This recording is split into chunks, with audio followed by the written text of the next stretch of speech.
Welcome, everybody. Thank you very much for joining us today. As always, I'm thrilled to have you, and I can't wait to introduce you to our guest. But before we get started, I'd like to thank some folks that we always thank. We want to thank the folks at brassandwinds.com, a Quinn the Eskimo company. As you all know, whenever we are looking for brass or wind instruments, we always go to brassandwinds.com, and we recommend you do the same. We are Willow Music, formerly Grant Park Academy of the Arts, and we offer instruction in piano and voice, violin, trombone, saxophone, drums, anything your heart desires. We can work with you in person when the pandemic is over, and we can work with you virtually now and forever. And if you're too shy to study with a person, we do have online instruction from our sister school at Truer MU. You can take video classes on jazz, beginning jazz instruction, and if you're a piano teacher, you can learn how to teach jazz to your students. So without further ado, I would like to introduce you to a remarkable young woman. Her name is Larisa Gosla, and she's with us in our studio today. Larisa, welcome. Hi, Adam. So happy to be here. We're very happy to have you.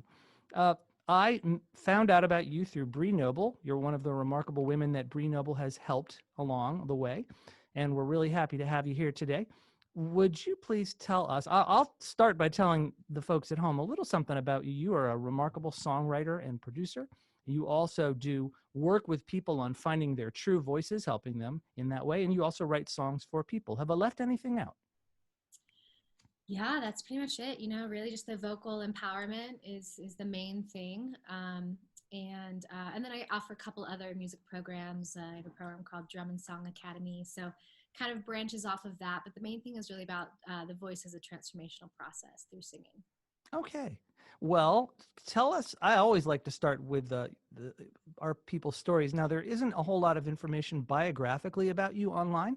So I was wondering, how much of your story would you be willing to tell us about how you got here? Oh yeah, I'm so open. I'm so open. Really, I mean, how much time do we have? Because I could go All the into time we need. Some of detail. these interviews go several hours. Oh, that's amazing. Okay. Well, the first thing I just want to share a quick little correction is my name is pronounced Larisa, I and it's apologize. actually a common mistake. So it's, no offense taken or anything, but just wanted to share that little piece of information there. But yeah, I actually remember being 5 years old and holding a microphone and feeling lights on me and feeling my family members and a bunch of audience out in the crowd and just being so dropped into that moment and remembering like this is why I came to earth. Like that was literally the feeling. And so my whole life I just followed that intuitive impulse of I'm here to sing. This is my love, my joy, my passion. And so I did choirs and a lot of that kind of thing growing up, which was a big part of my training. And then I eventually picked up the guitar, which was opened up a whole new doorway for me into songwriting and actually being able to express my own, emotions through that vehicle. And You were then 17, if I remember, right? I was 17, Oh. yeah, when I picked up the guitar. And shortly after that, I had auditioned for a touring company called the Young Americans. And they were based in Southern California at the time. And when I found out that I got accepted, I was like so excited. I ended up graduating high school a year early to join out, to move out and join the group. So I traveled with them for about 4 years on and off and, went internationally and nationally. And that's where I just got so much experience performing on, huge stages all over the world for thousands of people. And we would also go in and teach workshops in the towns, like kindergarten through like 12th grade and some college. But so we would put on these workshops with these kids. We would do 3 days. And at the end of the 3 days, we would like teach them a whole show. So at the end of the 3 days, we would, all of the town would come, all of the family members and watch us with these kids in this show that we put on. So, I mean, that experience, literally, it taught me so much about, I mean, for one, it was incredible just to, travel the world with my best friends, singing and dancing and doing what I love, but also the experience of really the power of music and creative expression and how just seeing some of these kids like really open and unlock so much within themselves through the permission to express through singing and dancing. And so that was honestly such a rewarding experience. And now that I look back in hindsight, I really actually see how that set me up for the work that I do now and really, supporting people in unleashing and harnessing their gifts and that sort of thing. So yeah, that was about 4 years. And then I ended up leaving the group and I moved back to Tucson, Arizona, where my father lives. And I started working in a Western theme park called Old Tucson Studios. And it was originally built, for kind of the John Wayne films and that sort of thing, but eventually they turned it into a Western park. So I was, the can saloon madam with the big frills and doing like kicks and dropping in splits and shaking our booties and that whole thing. And then they had actually cross trained me in stunts, so we would jump off buildings and do ladder falls and rope rappels, and I mean that was also Wow. such an amazing experience. And it kind of felt like I could live this like alternate life because it was all about the cowboy and cowgirl kind of era. And so it was just a really fun thing to do. So I did that for a couple years. And then I moved back to California to LA this time. And oh, I just got a message. My internet is unstable. Can you hear me? I can hear you fine. Okay, okay, great. And then at that point, I knew it was time to really release my own music and do that journey. So I ended up doing a crowdfunding campaign, released my first album. And then shortly after that, I decided to go to hypnotherapy school. So I went to a whole year. And for me, I've just, besides music and my passion for that there, I've always had a passion in, the metaphysical, the spirituality, kind of the subconscious, the things we don't always see tangibly. And so I was really fascinated with that whole world. So I went to hypnotherapy school for a year and started to kind of fuse that in with the music and the songwriting. At the same time, I also started working with sound bowls, crystal bowls, and using sound as healing and moving into theta states. And so that was a really big part of just how my world started to shift deeper with music. And then simultaneously, at that same time, I started sitting in plant medicine ceremonies. And that was actually a really big part of my journey as well. So, kind of the combination of all of those things really took me into a deeper understanding and relationship with truly how powerful music is and sound and each one of our own voices. And so, long story short, that's eventually how I ended up coming into offering vocal empowerment courses, is really taking all my years of professional experience, all the tools I have with training, all of the tools I have with working with the subconscious mind and sound healing, and kind of bridging it into an offering that allows people to really step into their own power around their singing voice. And so that's been my journey. And I also do have a second album out, which I released in 2019. And so that's been a big part of the path. And I'm working on my third album now. So Congratulations. yeah, thank you. It's really exciting. So Uh, yeah, that's kind of my journey. I have listened to. I'm pretty sure I've listened to tracks from the first album. I definitely listened to the second album all the way through, and I want to know: is it my imagination, or is the second album? You talked about hypnotherapy and you talked about creating space for healing.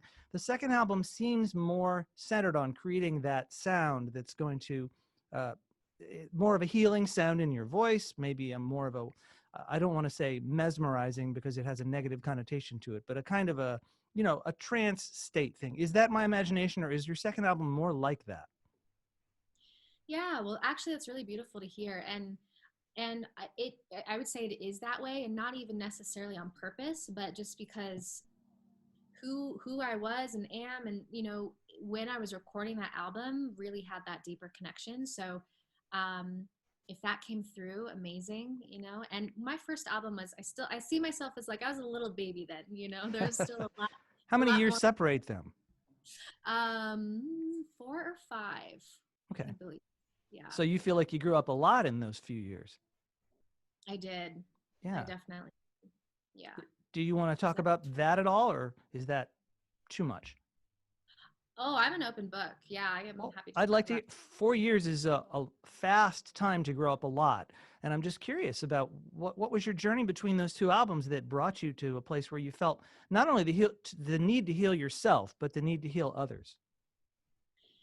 Well, to be totally honest, I've always felt that music is healing and transforming. And, listening to one song can change somebody's entire life. And, I'm sure you've probably heard stories too of people sharing, like, oh my, I was going to commit suicide. And then I heard your song and it brought me back. It's like that, those things are so moving. And so I've always had a connection to understanding that the power of music. But the journey from the first album to the second album really was that gap between um, going to hypnotherapy school, working with sound as a healing modality, sound therapy, sitting in plant medicine ceremonies, and also just how I shifted as a person. Just I was deeper connected into myself. I knew who I was on a deeper level. I had more self worth.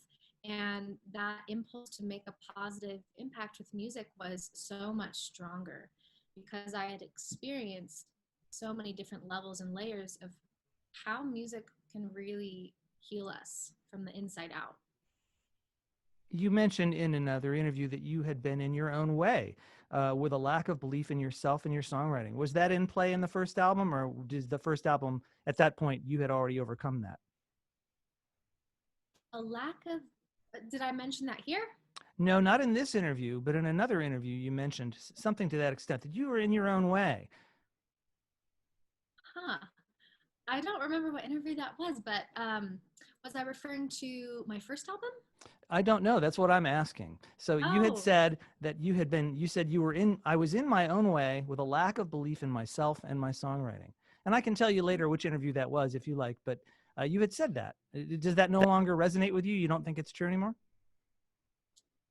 um, I'd say on a human level, there's still pieces that come in around that sometimes, but I I've done a lot of work around that, and my belief and knowing is definitely much deeper than it was 4 years ago when that first album was released, for sure. And you can hear it in my voice, you can hear it in the songs. I mean, you really can feel the difference. So yeah, I think it's a ever unfolding journey of self growth and new levels and layers, but for sure there's a definite difference. Well, something interests me here. Now, you mentioned that you're 5 years old, and you didn't say that you knew what you wanted to do when you were five. You said you remembered. And I'm not specifically asking about your spiritual beliefs here, but that remembering indicates a real sense of ownership, right? And at 5, to have that sense of ownership, and yet at 17, to not have that sense of ownership. So, was there a loss from that moment of pow, this is me, this is who I am, to oh, I can't do this? Yeah, well, yeah, and a lot of it was social conditioning, things I was told when I was young, Hmm. um, not necessarily having full support from my father. Um, I remember sharing with people when I was young, I want to be a professional singer, and people saying like, "We'll see about that," you know. And then I had countless auditions where I would not be able to sing the whole song because I would be so overcome with emotion. I would just start crying, or I couldn't sing the whole song well because I was so nervous and out of breath and wanting the validation.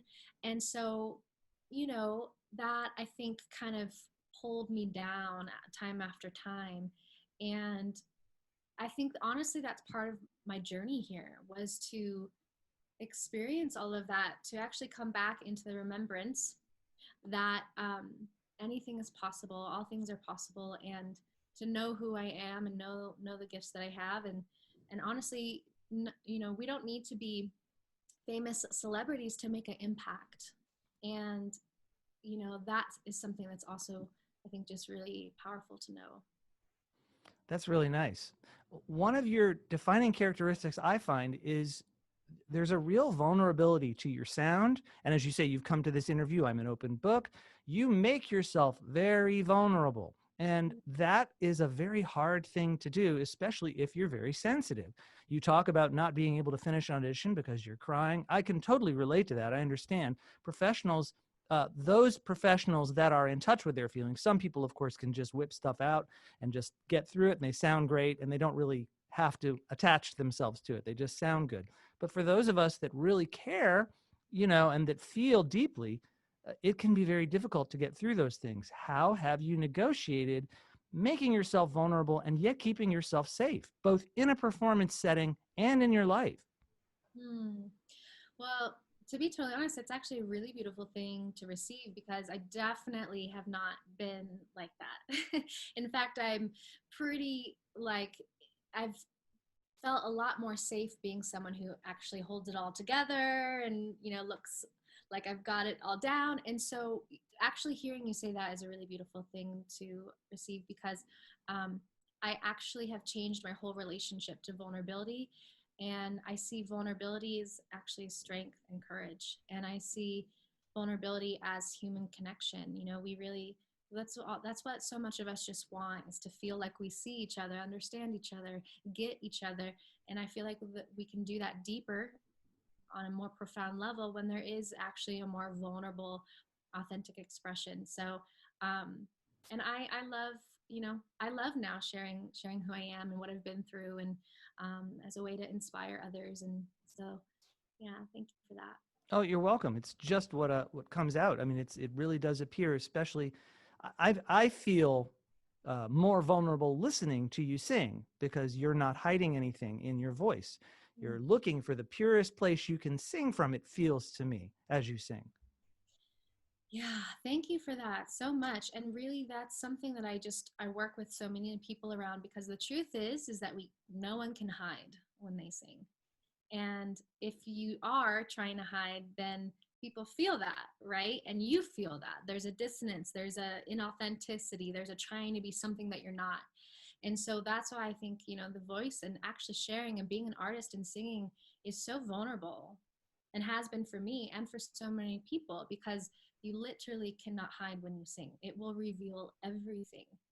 And that's also why I believe there's such a potent opportunity for transformation through a singing process, when you can be held in a container like that, because you have self worth stuff, if you have self doubt stuff, if you have confidence things, if you have fears, like, it all comes up in the process. So it's beautiful to hear you say that. And I guess on some level, I take pride in being able to drop into that space, because that place of purity is, I think, what really touches people. If you don't mind me sharing something personal about myself, there was a point in my early 20s where I decided to break down my sound and just try to sing as straightforward as I could.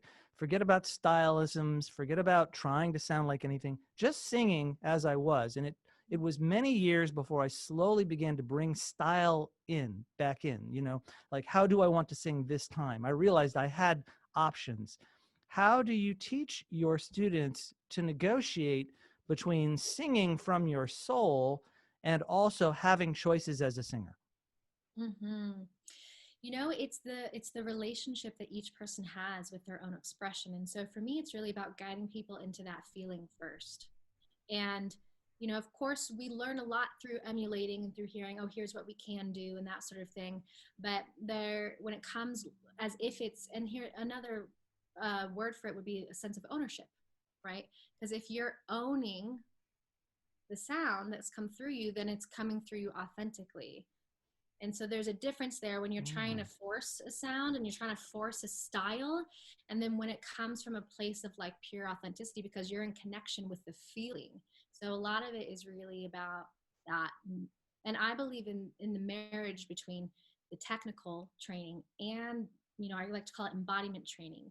So you have, you're actually training the voice as a muscle, so you can, not only feel good when you sing, but sound good. But you're also working through those deeper layers, so that when you're, the marriage of those, I think, is where all the magic happens. Because when you feel good and you sound good and you can express from a place of your heart and soul and the authenticity of the emotion, like, that's the magic. Wow, that's really great for me to hear. It's wonderfully put. How do you own a sound that doesn't necessarily belong to you culturally, for instance? How can you own that? Mm-hmm. Yeah. So the thing that's kind of coming up as an example is if you're, because you say if it's not yours culturally. So um, that's a good question, and it's something actually that I am in an inquiry around myself, because um, for example, one of the sounds and songs I really like to sing are songs that come from more Native American style culture. And is that part of my DNA in this life? No, it's not. But do I feel a connection to it? 100%. Do I feel a relationship to it? 100%. Do I feel a love for it? Absolutely. So for me, when I'm singing those songs, it's about honoring that culture, being the vessel for that. And a lot of people will have different beliefs and ideas around that and say it's not right or whatever, it's a cultural appropriation. But I really believe that at the end of the day, we're all human and we're all one family, and that's really what matters. And if we can all be connection and in right relationship, then that's really what matters. Thank you. Thank you for making yourself vulnerable in that conversation as well. Uh, I would like to ask you some questions about your songwriting now. Were you trained in any way as a songwriter, or are you entirely self-taught? I was entirely self-taught. Yeah, it was honestly the moment I picked up the guitar, I started learning a few other, covers, and that kind of opened my world. Like, oh, this is how you do it, this kind of way. And honestly, the guitar was a huge part of my journey and exploration into songwriting. Do you play other instruments as well? I do. I play handpan. I play frame drum. I play with a looper pedal. Not really an instrument; it's an electronical device, but there's a Sure, lot you sure. can do with that. And more kind of on the sound healing aspect, crystal bowls and things like that, which doesn't necessarily take more of like a musical talent as it does more of a subtle energetic talent with that. But other than that, yeah, handpan, guitar, frame drum, and looper would probably be the instruments. Okay. I'm very interested. When I listen to your songs, musically, they're very straightforward. There's not a lot of meandering in them. They don't have millions of changes. But what is very sophisticated in them is your arrangements. That seems to be where a lot of your songwriting energy goes. Are those arrangements coming from you? Is that your imagination working there? Mm. Mostly, yes. I think some of them might be different depending on who the producer was, or Mhm. if you were to ask me about a specific track, I could give you more specifics there. Okay, let's talk about the track But Suddenly yeah, then. oh, suddenly, yeah, from my first album. That was actually in my earlier days. One of the earlier songs I wrote, I probably was like 19 or 20. Um, and so yeah, that was all me, and the producer I was working with at the time really just followed my vision, and he was great. So you take a lot Getting of that freedom in. cello in Yeah. It's a beautiful track. Yeah. There's a lot of wonderful things happening in your arrangements, a lot of harmonies, and not just harmonies, but really a lot of chorale stuff, choral things happening, sounds coming from different directions. They're full of delight. They're just really great. So but there's something about them now that doesn't feel so much like healing, but feels more like fun. Is there a difference between your arranger head and your singer head? well, I like that question. um I guess, when you say head, it's kind of makes me think all of up here. So when I think about my expression as a singer, I'm really following the emotion. I'm really following the inspiration through that of songwriting through that process. And then I think the arrangement side comes when there's more of an opening around, like, how does this song want to be created? How does it want to be expressed? What's the fullest it can be? And one way I actually like to look at my music now as I'm creating music is asking. I'm a very devotional woman, and I think that my connection with spirit, source, God, universe, whatever you want to call it, is a big part of my songwriting. So my relationship to when I release songs, I really ask, what is the highest version of this song? Show me, I'm listening, I'm here, I'm willing. And then I give it over to that. And so for me, that's a really important part of my process of when I hear, ooh, this thing here and this thing here, and just following the inspiration, trusting the vision, I think is a huge part of the process, because it's so easy for so many of us as artists to be like, ah, that sucks, and no, and start criticizing. And then all of a sudden we get in this wormhole, right? So yeah, that's kind of my process. Okay, well then you do a very good job with it, because the stuff you have come up with is very sophisticated. It has a lot of parts moving in it, and when you have a lot of parts, it's hard to balance them. Do you find that you simply are listening and putting things in, and is it all an adding process, or is there any artistic uh, criticism that you put in there to cut things down when they're too much? Do you feel like you are comfortable censoring yourself for the sake of a track? Is what I'm asking. Mhm. Yeah, I mean, I think it's important to be able to discern and define, okay, that's not working, or that doesn't sound good, or that's too much, And the beautiful thing about art and creativity is that really the world is our oyster as an artist. And I think it's important, as we all create art, to push the edges and push the boundaries of what we think might sound good or not good, because that's how new art and new inspiring pieces and things that touch people are created, is by pushing those boundaries and maybe doing something that says, ooh, this is a little edgy here, I don't know if it totally works, but like, I'm gonna go with it. So there's a fine line between that, because I've really believed that at the end of the day, it's all about being connected to your intuition. And that will tell you, yes, let's go for this. No, let's not. That doesn't work. So, Do you feel when you do that as an artist that because so much of your work seems to be about allowing someone else space to heal as they listen to you, is there something of that in the arrangement? I think again, it depends on the song. Um, but everything I think in the music is designed to take the listener in and on a journey. That's really how I see each individual song, as its own expression of a journey, its own story.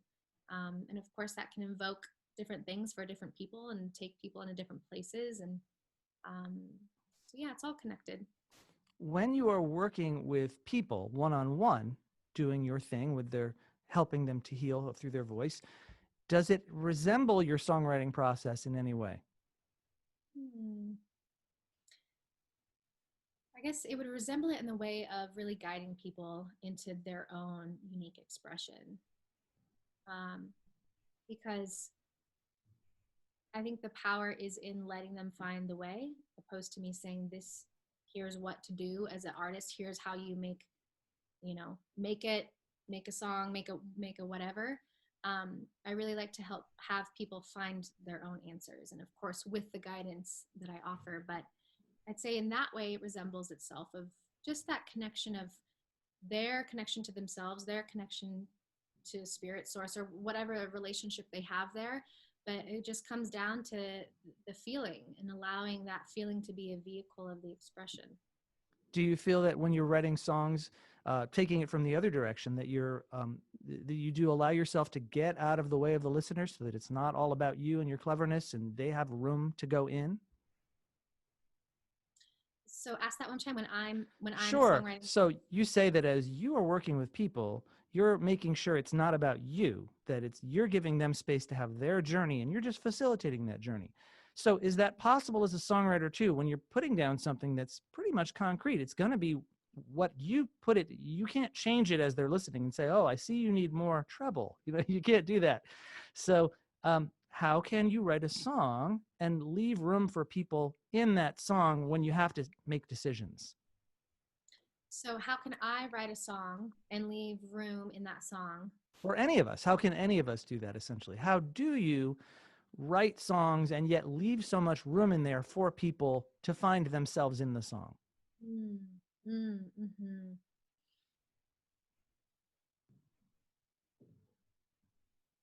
Because I do think that's what you're doing, and I think it's working. And I wonder if you are conscious of that, or could speak to that.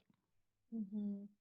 Well, everyone's connected and resonates with different styles of music. And so for me, I really believe that whoever is going to be resonating and listening to my music is drawn to the particular vibrational frequency that it holds. And and so for someone with another expression, that might be a whole other different thing. Like someone who's a rock singer, for example, is going to draw a particular kind of energy, a particular kind of vibe. And those kind of people that are into that are going to lose themselves in that kind of music. So I really think that at the end of the day, it all comes down to energy and what we all feel in resignation with. Resonation, not resignation. Does that make sense? It does, yeah. Can you talk a little bit more about when you're working with individuals and what your process is? Yeah, well, there's so many, different avenues in which, I kind of offer, but so again, it really comes down to combining the technical training and the embodiment. So depending on where someone is at with their relationship to either of them will depend on kind of what the next steps are that I give. So it's going to be different for someone who's like very beginner in both ways and who's like, I'm just opening my voice. I've never had training before. Than someone who's like, I'm experienced. I'm singing on stages. I just need that next level. So it kind of just depends on where the person is at. If I'm working in a one-on-one relationship, in group programs, it's a little bit different. It's a little more generalized. But yeah, it's really all about the transformational process that happens when you allow yourself to um, sing your soul, be heard, be witnessed, be felt, be understood, be able to write and express from your own story and be confident and own it. So much of it is really about owning it. And so there's such a transformational process that happens when people can move beyond that growth edge. Do you have a favorite story of a transformation that you were able to witness or even assist with? Hmm. I mean, there's been so many, to be honest. Um, I've seen this work um, change relationships and marriages, and even how because it's all connected, right? How we kind of open up and shift in one area can affect others, and the voice. So much of this is about more than just singing. It's about opening your expression in all ways, and so I've seen it impact marriages that weren't communicating totally right, and maybe the person I was working with didn't feel comfortable expressing her needs and desires, or maybe her rage, things like that. That it's like when the permission to actually express and share your authenticity is allowed, then it starts to translate into other areas. So that's one way that's been really beautiful to witness. Another is I've seen women who weren't owning their value and worth in their business and finances all of a sudden start to claiming and owning who they are and their value and asking for the certain amounts, the right prices, the right rates that feel good to them, and then receiving clients for that. So people starting to be more abundant in that way. So yeah, those are the two that are popping out for me. But I will say one more is I work with a lot of women, probably 80% women and 20% males. Um, and so, the connection to the throat is actually very connected to the sacral, intimate kind of connection as well. And so I've also seen a lot of really beautiful healing that has happened for women, particularly around that relationship and that connection too. And so that just felt also really important to share. To more intimate parts of their bodies, are you referring to? Yeah, the sacral being, the reproduction centers, the Mm, womb, that whole relationship. that's nice. Yeah.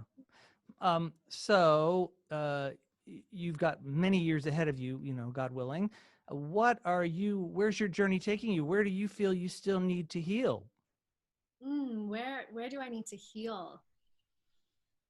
Hmm. Well, right now I'm actually in a bit of a heart healing. I recently let go of a partner couple months ago, and so that's that's where I am right now. I'm releasing and letting go and clearing and just feeling all the things that come with that. And I have, out of that experience, I have written so many breakup songs that are going to be coming out soon. So Isn't that a great fringe benefit of heartbreak?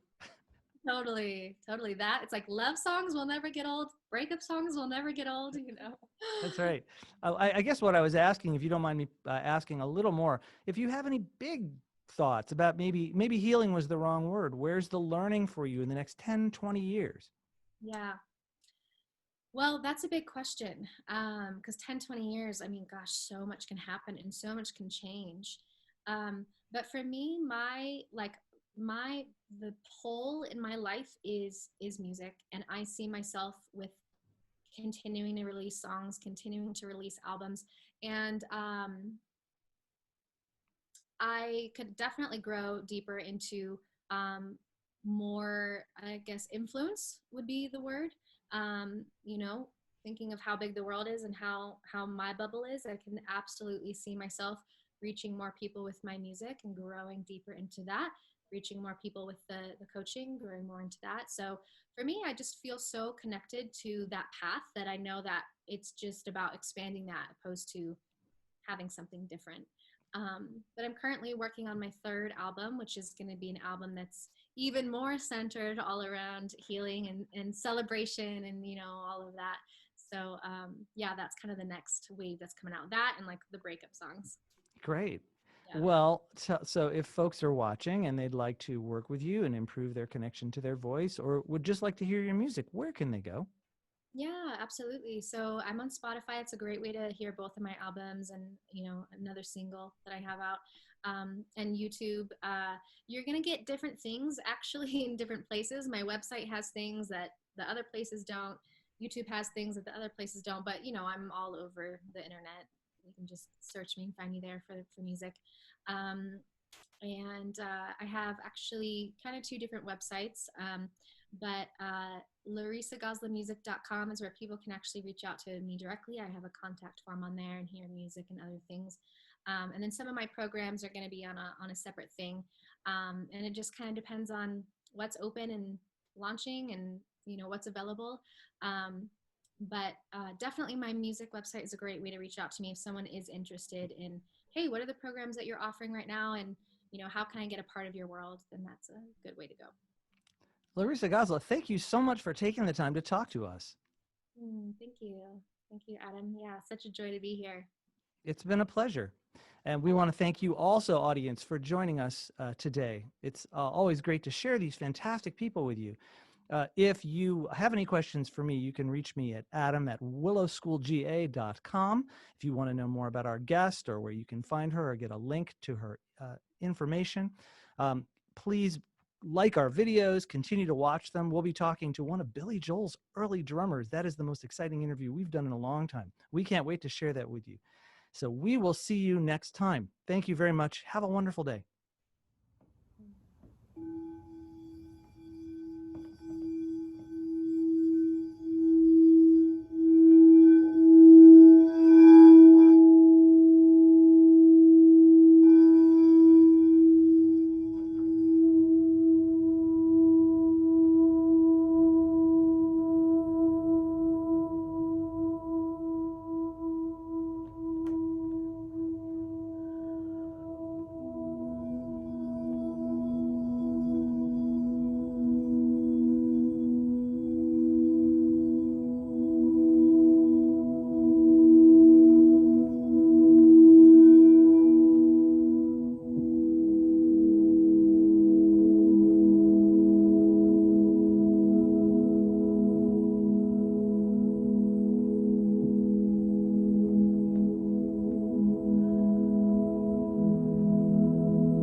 Breathe in love and breathe out peace. Breathe in love and breathe out peace. Breathe in love and breathe out peace. Breathe in love and breathe out peace. Breathe in love and breathe out peace. Breathe in love and breathe out peace. Breathe in love and breathe out peace. Breathe in love and breathe out peace. Breathe in love and breathe out peace. Breathe in love and breathe out peace. Breathe in love and breathe out peace. Breathe in love and breathe out peace. Breathe in love and breathe out peace. Breathe in love and breathe out peace. Breathe in love and breathe out peace. Breathe in love and breathe out.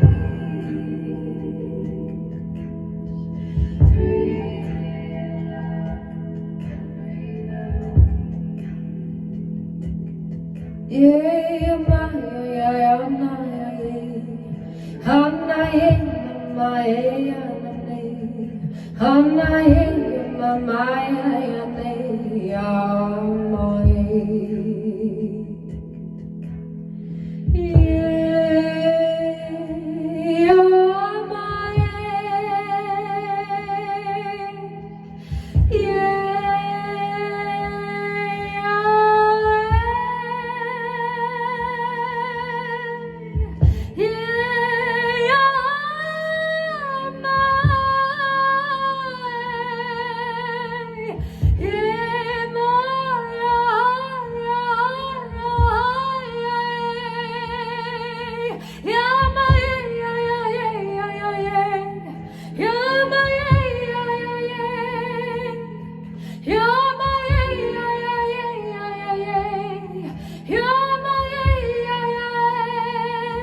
Breathe in love and breathe